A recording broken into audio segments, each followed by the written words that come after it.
Hi guys, welcome back to Chronicles of the Therapist. I'm Christine Harrell. And first of all, happy Counselor Awareness Month. We are in April. April is Counselor Awareness Month. So I'm excited to bring you guys into my chair. Today's guest is Christine Harrell, who is a counselor, pastoral counselor. She's a whole bunch of things. Most importantly, she's my mom. I will let her give you all her titles and stuff and all those things. So who are you? My name is Christine Harrell. I am a life coach, clinical pastoral counselor, minister. Great mom, grandmother. Sorry. All of that. This is her second time sitting in with us. When she visited us the first time, it was to promote her book, which she could talk about a little bit later. But what sparked this conversation and her coming to the podcast, we were talking. A lot of our conversations are very influential and deep. Very deep. And I was like, you know what? Let's talk about it. We should talk about it. So we were talking about family dynamics and attachment theories and emotional neglect and how they affect people as adults. So, Mom, in your most recent, and so another caveat, my mom does empowerment workshops, life workshops. She teaches social emotional learning for younger kids. So she has all this wealth of knowledge.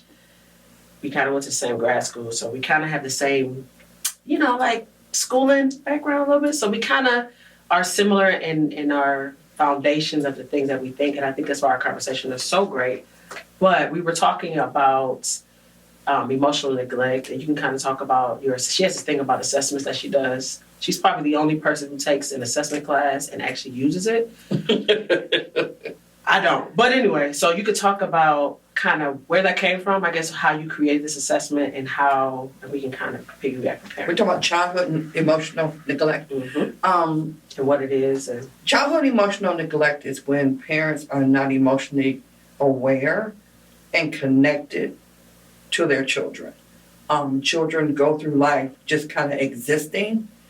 And I think we fail to understand emotions or feelings of the way we connect as humans. And so when there is no human connection of emotions, then you kind of live either numb or you either live kind of in your head. Yeah. And so a child who, for instance, falls on his knees, whether it's male or female, and gets back up, and the parents say, oh, just shove it off. You're fine. There's nothing wrong. And the child is crying and there's no empathy, no compassion, saying, oh, I'm sorry, you're not feeling well, you're not feeling good, did you do it? Or the other thing is the child falls and no one pays attention. Right.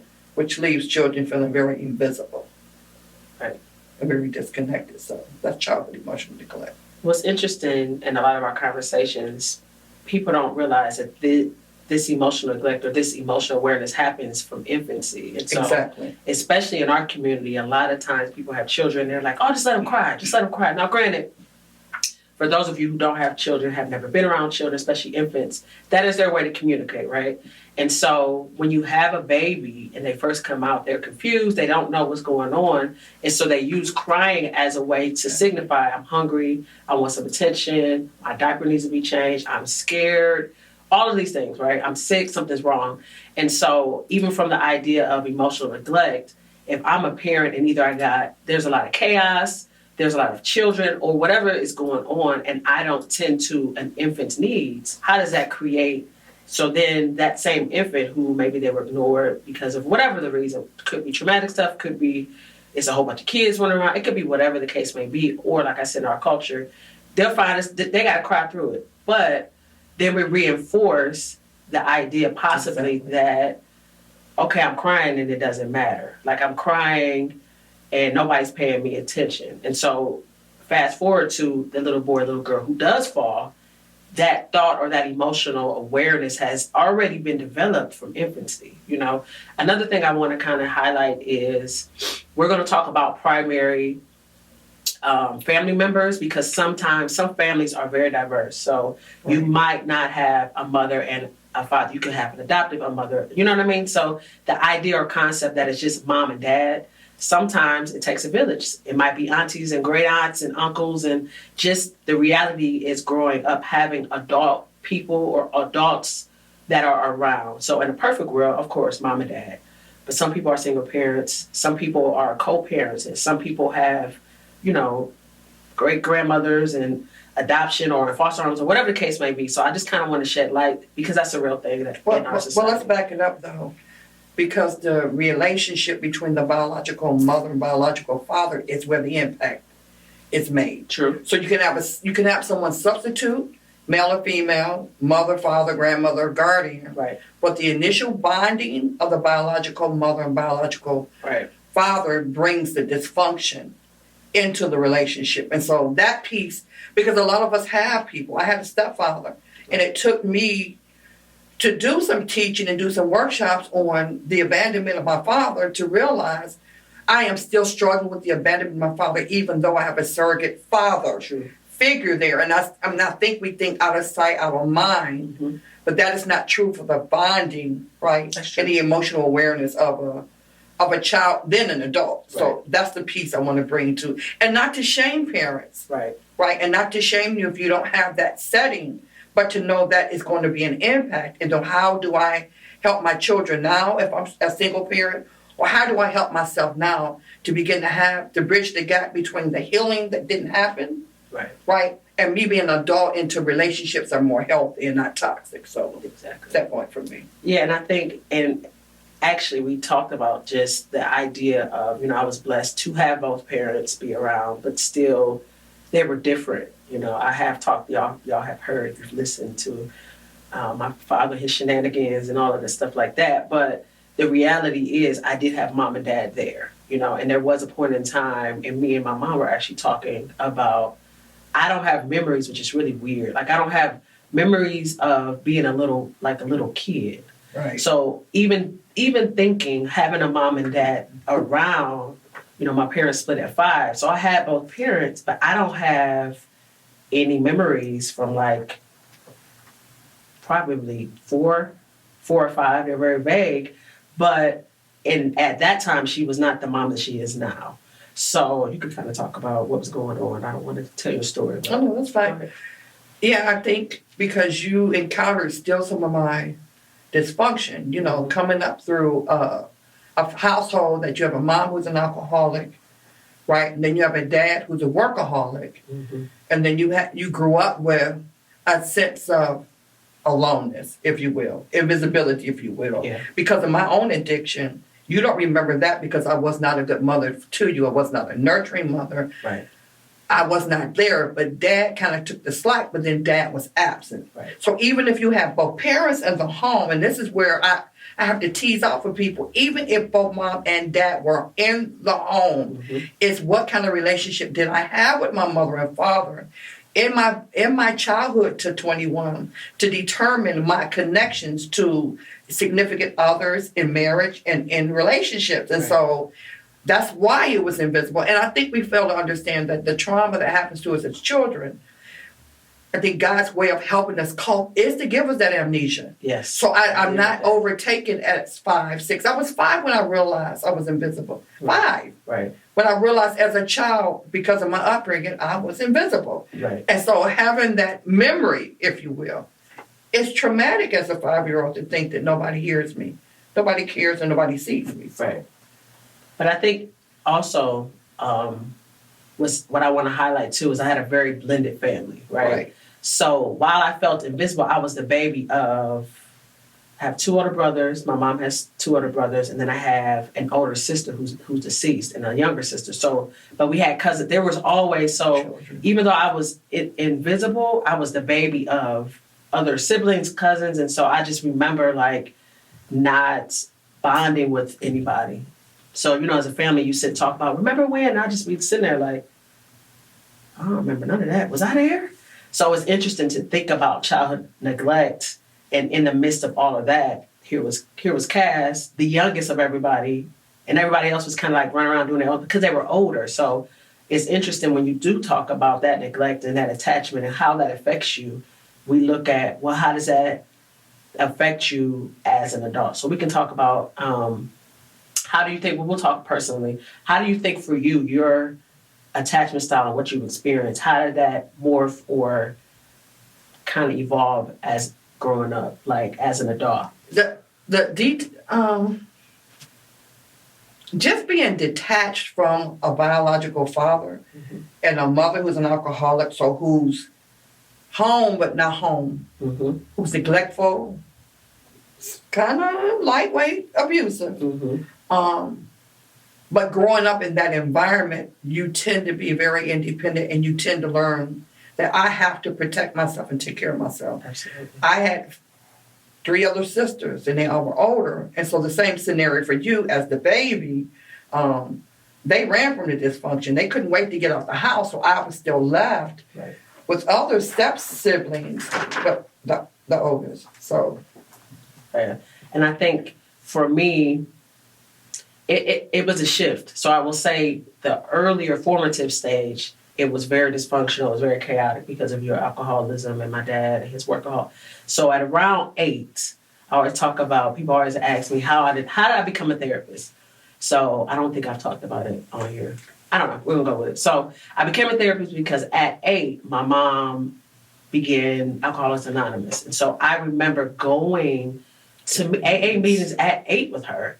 And so sitting in a room, listening to people's stories, being centered around so many different people who are teachers and, professional people or normal people, and just being able to see people struggle with their addiction and it being a safe space. So for me at 8, it was like, oh yeah, I want to do this because people are just people and they're hurting. And so for me, that kind of geared me being in the mental health field.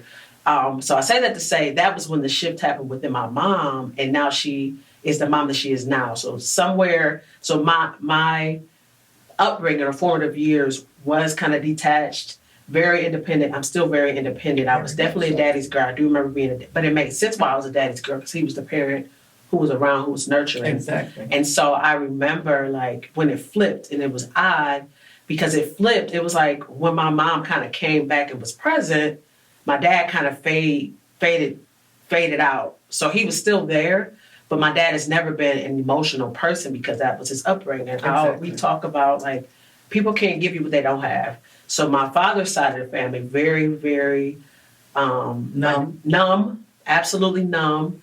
And I'll share this. My grandmother, who I'm named after, had breast cancer all my life. And it wasn't until I was like 14 where I knew it. Like this has been a struggle that had been a struggle for her for years. And it wasn't until I was 14 where I realized, oh, grandma, she had a double mastectomy. Like this is serious, right? And I'm 14. So I say that to say my father's side, they're very, very private, like very private. And so because my dad was unable to have that emotional freedom, he's definitely emotionally withdrawn even now. And so even with his mental health struggles, that's his reality. So the switch happened, and it almost makes sense to me now as an adult. Like, okay, dad was there because he had to be there. And then you flip the switch and mom is working through her stuff, going through her therapy. And so now mom becomes a secured attachment. We'll talk about that later. And so how do you think that childhood emotional neglect, how does that play into raising kids and becoming an adult? And what do you think the biggest avenue or the biggest expression of that neglect? Like how do you see that? Or have you seen it either personally in clients you work with or? Yeah, the emotional neglect, though, when you talked about this, you're either numb, clueless to what you feel, always in your head and never having a word to say how I feel. Yes. Or you're super perfectionism, or you're super busy trying to kind of work out the pain that you can't put the finger on. Mm-hmm. I talked to someone recently, she said, I feel empty because the emotional connection about my pain I feel and my experience that I'm living, it has no place. It's like this empty gulf that I can't, I don't know why. I love God and I'm a good person, but I don't know why I'm so empty because the emotional pain has been laced over and covered so long. Right. And here's the thing, emotions need to have an expression. Yes. Right? You feel it, you pay attention to it, you name it, you experience it, then you release it. Right. If you don't have a name for what you feel, then you're going to be in pain, unconsciously aware of what is wrong. Right. And then you turn it into what is wrong with me. Right. It's interesting you say that when I think about younger kids and anybody who's had, I would say, maybe like toddlers, because toddlers, they don't necessarily have words, right? Right. And so you think about a toddler who, say that they fall down and hurt themselves, right? And so if you're thinking about a parent attending to, you're either going to have the parents that say, get up, or you're going to have a parent who's not there. So as a child, it's like, okay, well, did I hurt myself? I'm crying, but nobody is even paying attention. And so if you look at it that way, like, that's where our emotions begin.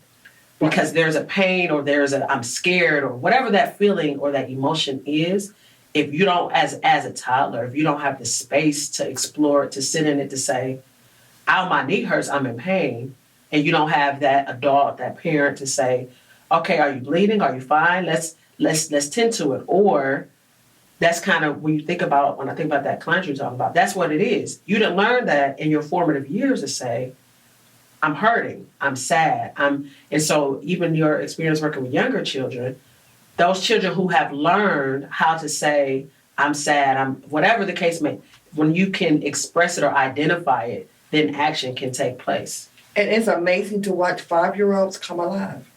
I'm serious. Mm-hmm. To talk to a 5-year-old and give them words for what they feel. Absolutely. And to teach them that my feelings are valid. Yep. And that the only person I can control is me. It's amazing to watch 5-year-olds interact in a way that's totally healthy. Right. Right? Unfortunately, when they go home, it's what? Right. How do they manage this the new information and insight they have? And so that's why the parenting piece is so important. Absolutely. Everyone else can give it to you, but if you don't get it from the source that says you're valuable, you're significant, you matter, you mean something, then pretty much you're lost. You're lost as a child, you're lost as a teenager, and you're lost as an adult. And I think we have this population of Gen Z. They don't have an expression. Right. They don't have an expression of identity. And it's funny how we come along with these different identities. But if you see the average, probably 17, 18-year-old, they don't know who they are. True. And then we have a whole culture that teaches what you do makes you bad or what you do makes you successful. Right. But then you don't never have a place to become human. Yeah. So I think that made me think about, like, growing up, my mom used to force me to think, and I hated it. I hated, like, the actual thought of, everybody, and I've talked about this, when your kids come home, how was your dad, X, Y, and Z? And you get the, I don't know, whatever. My mom used to force me to almost, like, identify what happened. And so there's strength in being able to have the knowledge of what is wrong with me. And so a client who says, I feel empty, like it's a gulf of emptiness, is somebody who is incapable of identifying themselves and what they're feeling. And so even in, in the mental health world or just relationships, how then can you coexist in this world without any identifiers of emotions? Our emotions are a biological response. Now, granted, our thoughts can sway that, but our emotions tell us what's going on with us, right? If I'm just happy, I'm happy because something happy happened and I can respond happily, or I'm angry. But it's amazing that a lot of times, even children, I just think about in our culture, just people, quit all that crying. Well, instead of that, what am I crying for? Am I hurt? Why is a kid crying? Because that crying might just be, I don't feel safe to have words. I don't have words. I don't know what's going on because I'm a little person in this big world and I don't know. And then we grow up and we don't cry. Yeah. Male or female. We don't have an expression of pain. So it internalizes. Absolutely. And so now I'm angry, I'm mad, I'm either self-sabotaging my own life or I'm angry and aggressive, taking it out on somebody else. Right. Because I don't have an expression to what I feel. Absolutely. And here's really bad that we tell everyone, men are emotional. They are. Yep. But they've been taught, don't cry. Yep. Don't have emotions. Don't have emotions, don't connect. Right. And so then what do they do with what they feel? then they become numb. Mhm. You know, just even talking about the relationships. I married 4 emotionally numb men because the abandonment of my father, Mhm. not having anyone to emotionally connect to me in a male way, Right. told me that having emotionally numb men were normal. And I'm fluently an emotional woman. Right. So just kind of caveat about that. So then we go into relationships based on what's familiar in our childhood. And it's so unconscious. Yeah, it definitely It's is. so unconscious. How can a Definitely woman is. who's totally emotional, totally in tune to everything she feels, and then you have all of this dysfunction that easily can lead into toxicity because we don't understand each other. Absolutely. We can't talk to each other. We can't understand each other. What you mean by love and what I mean by love is 2 different things, specifically for male and female. So then we built that whole basis of an emotional disconnect Right. in relationships, and we want to know why marriages don't work and why people don't get married. Mm-hmm. And I think that's so important to identify, like as a female who, and I tell women all the time, like, because we're women and as you get older with menstrual cycles, we are created to be very emotional creatures. It's just, even the hardest ones, even ones that's like, I ain't got no, at the end of the day, regardless of if you have formatted your life to be numb, as a woman, you are emotional. And I think that emotionalness is something that we don't spend enough time exploring as a woman, and how does that relate to our relationships with men. And with that, we're going to wrap up this episode. Next episode, we will continue talking about the emotionalness of women and how it interacts with men. I'm so glad that you sat with us. Thank you for sitting with me. And you can catch us on our next episode, Chronicles of a Therapist. And don't forget to allow your passion to propel your purposes.